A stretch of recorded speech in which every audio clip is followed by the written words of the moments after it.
సోమవారం వెలగపూడిలో జరిగిన అమరావతి పునర్నిర్మాణం సభలో లోకేష్ సంచలన వ్యాఖ్యలు చేశారు. అక్కడ ప్రధానమంత్రి నరేంద్ర మోదీ 58,000 కోట్ల విలువైన అభివృద్ధి పనులకు శంకుస్థాపన చేసిన విషయం తెలిసిందే.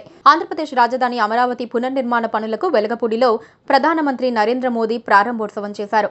ఈ కార్యక్రమంలో ఆ రాష్ట్ర మంత్రి నారా లోకేష్ పాల్గొన్నారు. ఈ సందర్భంగా లోకేష్ మాట్లాడుతూ ఉమ్మడి ఆంధ్రప్రదేశ్ నుంచి తెలంగాణ ఏర్పడ్డ తర్వాత హైదరాబాద్ నుంచి కట్టుబట్టలతో మెడపట్టి గెంటేశారని సంచలన వ్యాఖ్యలు చేశారు. అయినప్పటికీ బెదరకుండా ముఖ్యమంత్రి నారా చంద్రబాబు నాయుడు నాయకత్వంలో అమరావతిని రాజధానికి నిర్మించేందుకు రాష్ట్ర ప్రజల సహకారంతో నాడు పనులు ప్రారంభించుకున్నాం. హైదరాబాద్ నుంచి వచ్చిన తర్వాత ఎక్కడి నుంచి పరిపాలించాలో తెలియని పరిస్థితుల్లో ప్రధానమంత్రి నరేంద్ర మోదీ చేతుల మీదుగా రాజధాని నిర్మాణ పనుల్ని ఘనంగా ప్రారంభించుకున్నాం. అందుకు అనుగుణంగా ప్రభుత్వం భూసేకరణ చేపట్టింది.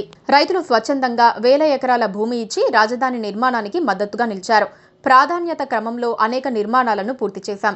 తర్వాత ఏర్పడ్డ ప్రభుత్వం అమరావతి రాజధానిని నిర్లక్ష్యం చేసి మిగతా నిర్మాణాలను విస్మరించింది అని లోకేష్ పేర్కొన్నారు. ఇదే సభలో ఆంధ్రప్రదేశ్ ముఖ్యమంత్రి నారా చంద్రబాబు నాయుడు కూడా హైదరాబాద్ గురించి ఆసక్తికర వ్యాఖ్యలు చేశారు.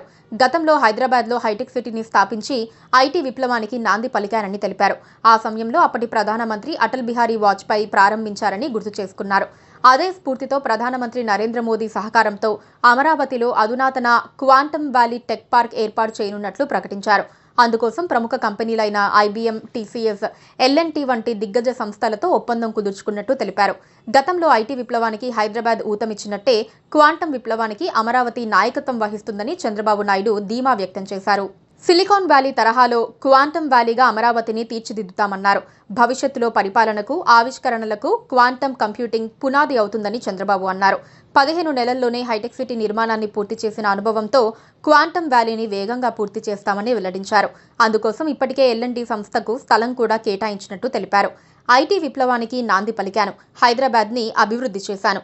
15 నెలల్లోనే హైటెక్ సిటీ నిర్మాణాన్ని పూర్తి చేశాను అని పదే పదే చెప్పే కంటే ప్రస్తుతం అభివృద్ధి చేసి చూపాలని పలువురు అభిప్రాయపడుతున్నారు. Please subscribe to